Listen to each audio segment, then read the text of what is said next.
धरततीअ में धक मुखे या गिचीअ जो हार कर, जीअं तुंहिंजी दिल चवे थी तीअं मूंसां प्यार कर। धरततीअ में धक मुखे या गिचीअ जो हार कर, जीअं तुंहिंजी दिल चवे थी तीअं मूंसां प्यार कर। सादड़ी ही दिल लगी आ, सादड़ो ही ख्याल आ, जे जुदाई आ ज़रूरी पोइ मयारूं छो ॾिजनि। दिल जलण जा ॾींहं माण्हू माठ में घाड़े छॾनि, रोज राड़ो छो कजे, लुड़क लाड़ू छो ॾिजनि। जिंदगी जे चीचड़े तां वट खाई था किरूं, आऊं पंहिंजा घाव सिकियां तूं खुली सिंगार कर, जीअं तुंहिंजी दिल चवे थी तीअं मूंसां प्यार कर।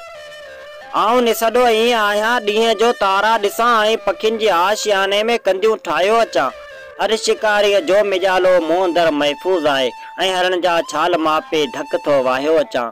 मस्त कारा नांग मुखे डंग पंहिंजा था हणनि, मुंहिंजी सामण मुंहिंजी जोगन अच अची दीदार कर, जीअं तुंहिंजी दिल चवे थी तीअं मूंसां प्यार कर।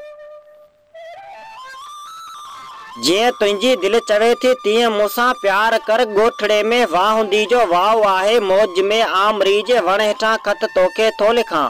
राति हिकिड़े ख्वाब में मूं पुट पंहिंजे खे ॾिठो, हू बहुआ नेण उनजा तो जियाई मुरकणा। घुर मुंहिंजी घोट वांगे तो मथां बलहार जी, तो मिलण जे गीच सां गॾु पाण कॾहिं कुंवार कर, जीअं तुंहिंजी दिल चवे थी तीअं मूंसां प्यार कर। ऋण भूमिअ में हुआसीं चिती वेड़ांद हुई, खट घोड़े तेज़ वांगे पई हवा उन में उडी।